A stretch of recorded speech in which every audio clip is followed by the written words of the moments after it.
Chapter 2. Long Night. I miss you already. I don't need to leave. I can stay. It was quiet for a long moment, just the thud of my heart hammering, the broken rhythm of our ragged breathing, and the whisper of our lips moving in synchronization. Sometimes it was so easy to forget that I was kissing a vampire. Not because he seemed ordinary or human. I could never for a second forget that I was holding someone more angel than man in my arms. But because he made it seem like nothing at all to have his lips against my lips, my face, my throat. He claimed he was long past the temptation my blood used to be for him, that the idea of losing me had cured him of any desire for it.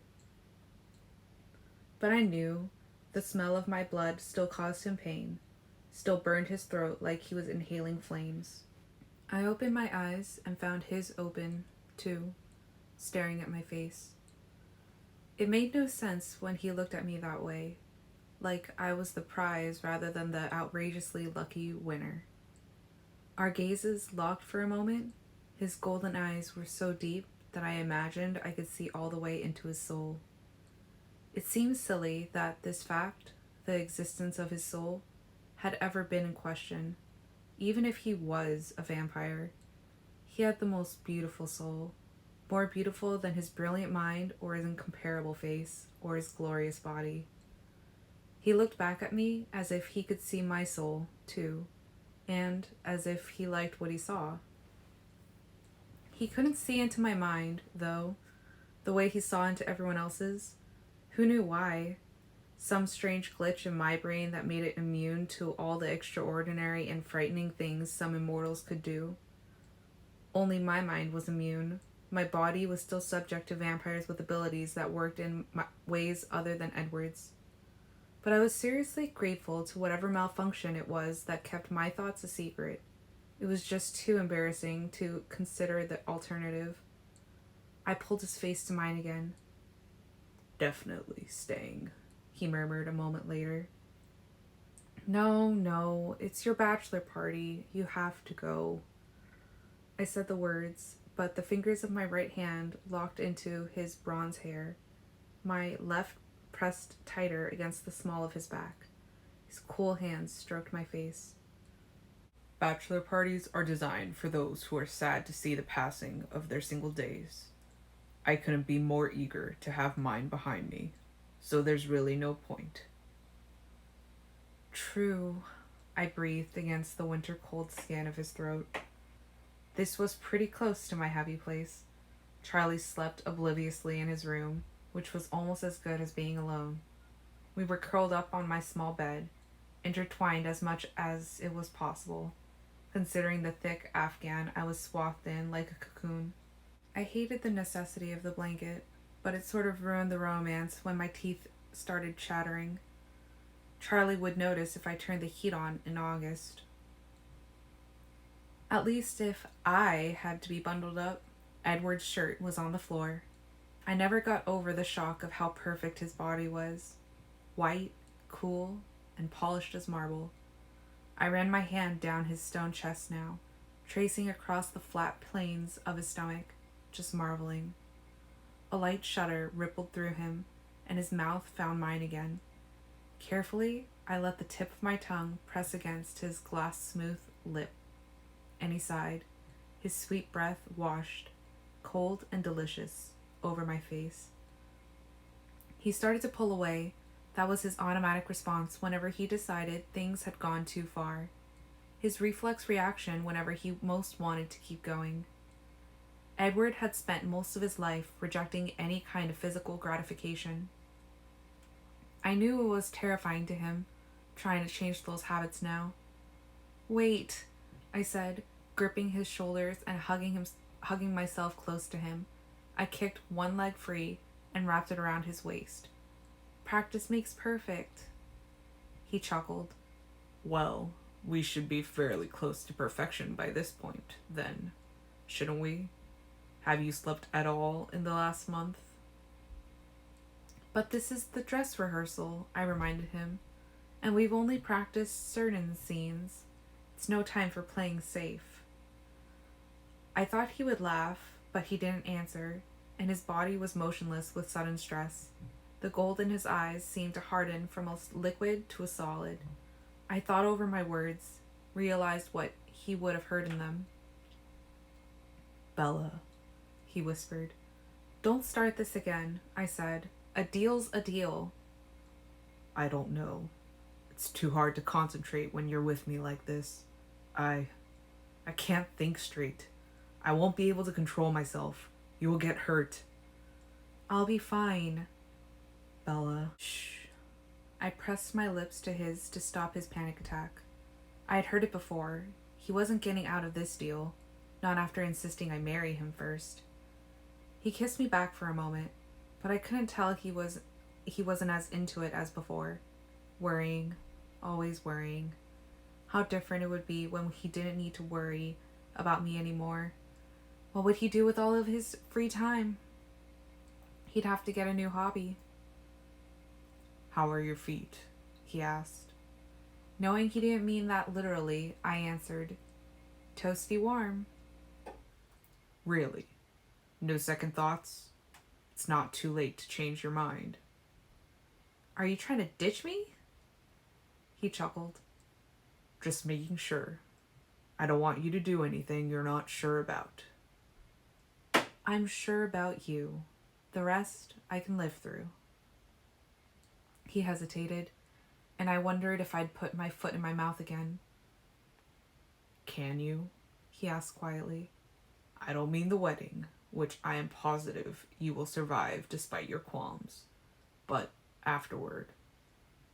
What about Renee? What about Charlie? I sighed. I'll miss them. Worse, that they would miss me, but I didn't want to give him any fuel. Angela, and Ben, and Jessica, and Mike. I'll miss my friends, too. I smiled in the darkness. Especially Mike. Oh, Mike, how will I go on? He growled. I laughed, but then was serious. Edward, we've been through this and through this. I know it will be hard, but this is what I want. I want you, and I want you forever. One lifetime is simply not enough for me.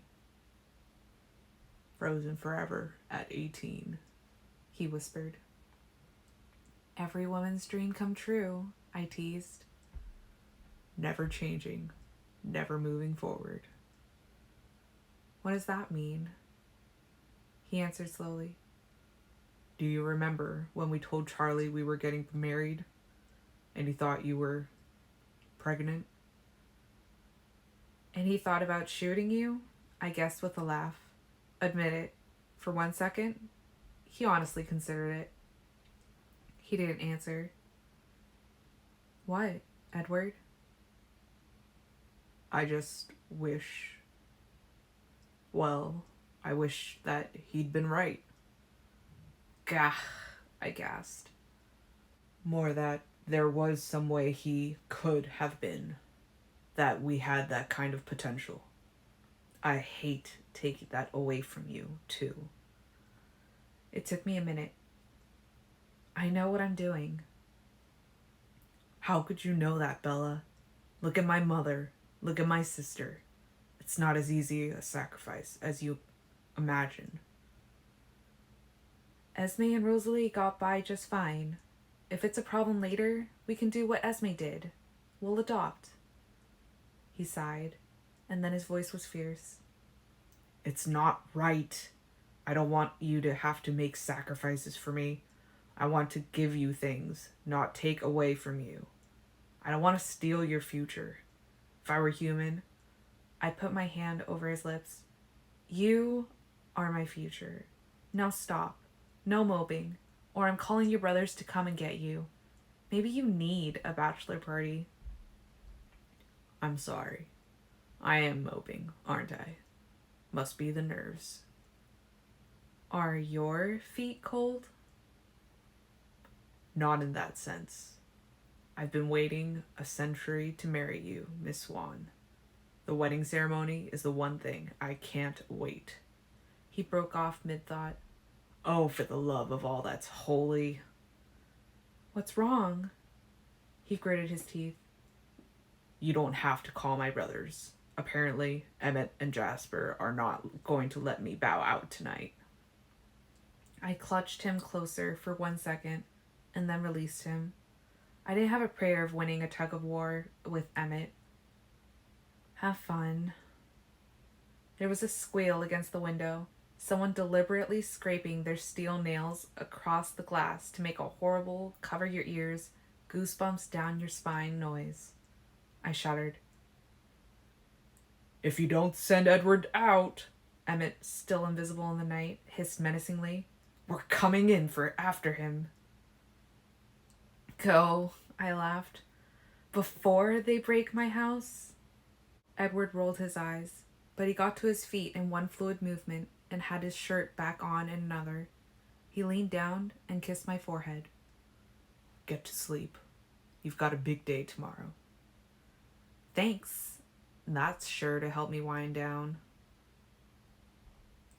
I'll meet you at the altar. I'll be the one in white. I smiled at how perfectly blasé I sounded. He chuckled, said, Very convincing. and then suddenly sank into a crouch. His muscles coiled like a spring. He vanished, launching himself out my window too swiftly for my eyes to follow. Outside, there was a muted thud, and I heard Emmett curse. You'd better not make him late, I murmured, knowing they could hear. And then Jasper's face was peering in my window, his honey hair silver in the weak moonlight that worked through the clouds. Don't worry, Bella. We'll get him home in plenty of time. I was suddenly very calm, and my qualms all seemed unimportant. Jasper was, in his own way, just as talented as Alice with her uncannily accurate predictions. Jasper's medium was moods rather than the future, and it was impossible to resist feeling the way he wanted you to feel. I sat up awkwardly, still tangled in my blanket. Jasper, what do vampires do for bachelor parties? You're not taking him to a strip club, are you? Don't tell her anything, Emmett growled from below. There was another thud, and Edward laughed quietly. Relax, Jasper told me, and I did. We Cullens have our own version. Just a few mountain lions, a couple grizzly bears, pretty much an ordinary night out. I wondered if I would ever be able to sound so cavalier about the vegetarian vampire diet. Thanks, Jasper. He winked and dropped from sight. It was completely silent outside. Charlie's muffled snores droned through the walls. I lay back against my pillow, sleepy now. I stared at the walls of my little room, bleached pale in the moonlight, from under heavy lids. My last night in my room. My last night as Isabella Swan. Tomorrow night, I would be Bella Cullen. Though the whole marriage ordeal was a thorn in my side, I had to admit that I liked the sound of that. I let my mind wander idly for a moment, expecting sleep to take me. But after a few minutes, I found myself more alert, anxiety creeping back into my stomach, twisting it into uncomfortable positions. The bed seemed too soft, too warm without Edward in it. Jasper was far away, and all the peaceful, relaxed feelings were gone with him. It was going to be a very long day tomorrow. I was aware that most of my fears were stupid. I just had to get over myself. Attention was an inevitable part of life. I couldn't always blend in with the scenery. However, I did have a few specific worries that were completely valid. First, there was the wedding dresses train. Alice clearly had let her artistic sense overpower practicalities on that one. Maneuvering the Cullen staircase in heels and a train sounded impossible. I should have practiced. Then there was the guest list. Tanya's family, the Denalis clan, would be arriving sometime before the ceremony. It would be touchy to have Tanya's family in the same room with our guests from the Quileute reservation, Jacob's father and the Clearwaters. The Denalis were no fans of the werewolves. In fact, Tanya's sister, Irina, was not coming to the wedding at all. She still nursed a vendetta against the werewolves for killing her friend Laurent, just as he was about to kill me. Thanks to that grudge, the Denalis had abandoned Edward's family in their worst hour of need. It had been the unlikely alliance with the Quileute wolves that had saved all our lives when the horde of newborn vampires had attacked. Edward had promised me it wouldn't be dangerous to have the Denalis near the Quileutes. Tanya and all her family, besides Irina, felt horribly guilty for that defection. A truce with the werewolves was a small price to make up some of that debt, a price they were prepared to pay. That was the big problem, but there was a small problem too. My fragile self-esteem. I'd never seen Tanya before, but I was sure that meeting her wouldn't be a pleasant experience for my ego. Once upon a time, before I was born probably, she'd made her play for Edward. Not that I blamed her or anyone else for wanting him. Still, she would be beautiful at the very least and magnificent at best. Though Edward clearly, if inconceivably, preferred me, I wouldn't be able to help making comparisons. I had grumbled a little until Edward, who knew my weaknesses, made me feel guilty. "We're the closest things they have to family, Bella," he reminded me. "They still feel like orphans, you know, even after all this time." So I conceded, hiding my frown. Tanya had a big family now, almost as big as the Cullens. There were 5 of them.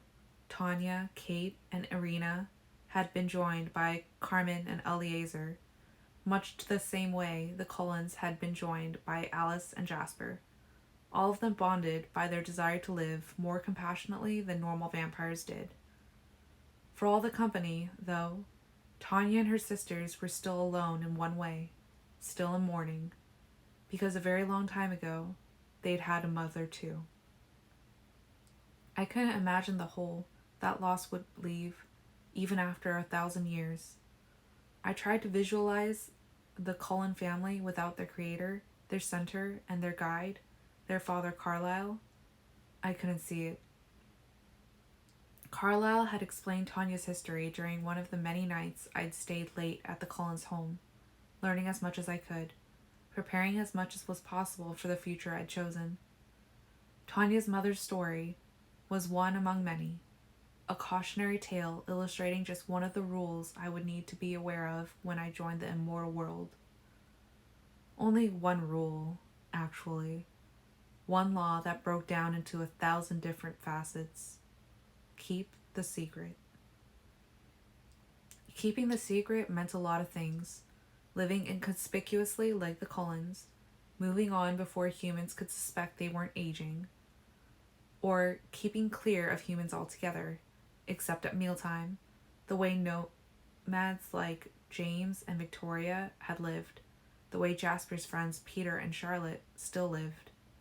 It meant keeping control of whatever new vampires you created, like Jasper had done when he'd lived with Maria, like Victoria had failed to do with her newborns. And it meant not creating some things in the first place, because some creations were uncontrollable. "I don't know Tanya's mother's name," Carlisle had admitted, his golden eyes almost the exact shade of his fair hair, sad with remembering Tanya's pain. "They never speak of her if they can avoid it, never think of her willingly. The woman who created Tanya, Kate, and Irina, who loved them, I believe, lived many years before I was born, during a time of plague in our world, the plague of the immortal children. What they were thinking, those ancient ones, I can't begin to understand. They created vampires out of humans who were barely more than infants." I'd had to swallow back the bile that rose in my throat as I'd pictured what he was describing. "They were very beautiful," Carlisle had explained quickly, seeing my reaction. "So endearing, so enchanting, you can't imagine. You had but to be near them, to love them. It was an automatic thing. However, They could not be taught. They were frozen at whatever level of development they'd achieved before being bitten.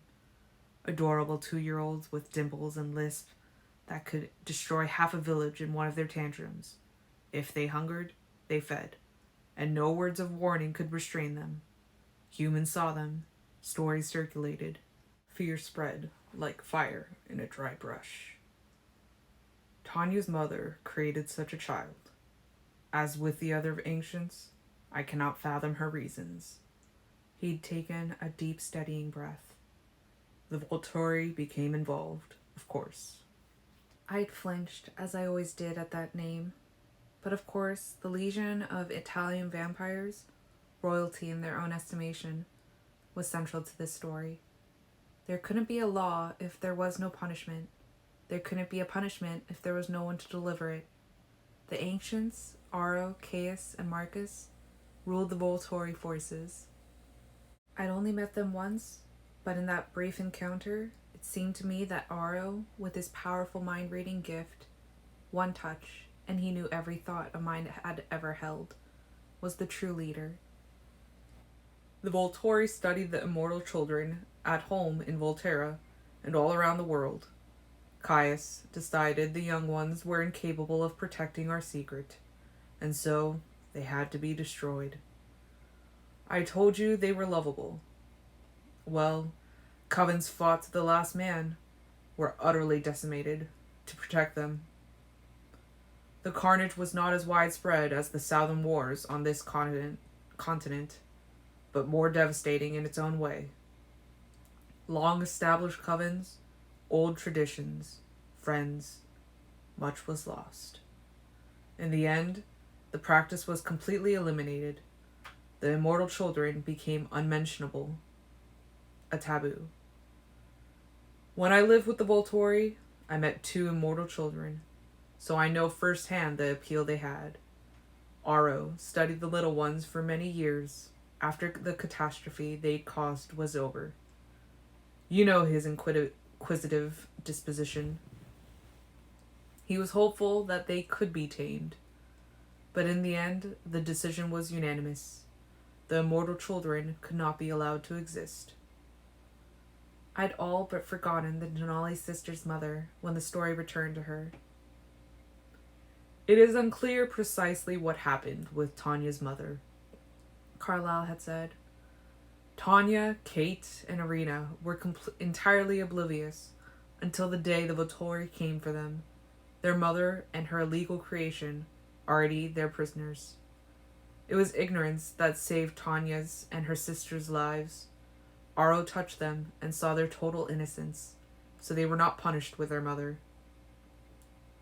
None of them had ever seen the boy before, or dreamed of his existence, until the day they watched him burn in their mother's arms. I could only guess that their mother had kept her secret to protect them from this exact outcome. But why had she created him in the first place? Who was he, and what had he meant to her that would cause her to cross this most uncrossable of lines? Tanya and the others never received an answer to any of these questions. But they could not doubt their mother's guilt, and I don't think they've ever truly forgiven her. Even with Aro's perfect assurance that Tanya, Kate, and Irina were innocent, Caius wanted them to burn, guilty by association. They were lucky that Aro felt like being merciful that day. Tanya and her sisters were pardoned, but left with unhealing hearts and a very healthy respect for the law. I'm not sure where exactly the memory turned into a dream. One moment, it seemed that I was listening to Carlyle in my memory, looking at his face, and then a moment later, I was looking at a gray, barren field and smelling the thick scent of burning incense in the air. I was not alone there. The huddles of figures in the center of the field, all shrouded in ashy cloaks, should have terrified me. They could only be Volturi, and I was, against what they decreed at our last meeting, still human. But I knew, as I sometimes did in dreams, that I was invisible to them. Scattered all around me were smoking heaps, I recognized the sweetness in the air and did not examine the mounds too closely. I had no desire to see the faces of the vampires they had executed, half afraid that I might recognize someone in the smoldering pyres. The Volturi soldiers stood in a circle around something or someone, and I heard their whispery voices raised in agitation. I edged closer to the cloaks, compelled by the dream to see whatever thing or person they were examining with such intensity. Creeping carefully between two of the tall, hissing shrouds, I finally saw the object of their debate, raised up on a little hillock above them. He was beautiful, adorable, just as Carlyle had described. The boy was a toddler still, maybe 2 years of age. Light brown curls framed his cherubic face with its round cheeks and full lips, and he was trembling, his eyes closed as if he was too frightened to watch death coming closer every second. I was struck with such a powerful need to save the lovely, terrified child that the Volturi, despite all their devastating menace, no longer mattered to me. I shoved past them, not caring if they realized my presence. Breaking free of them altogether, I sprinted toward the boy, only to stagger to a halt as I got a clear view of the hillock that he sat upon. It was not earth and rock, but a pile of human bodies, drained and lifeless. Too late not to see these faces. I knew them all.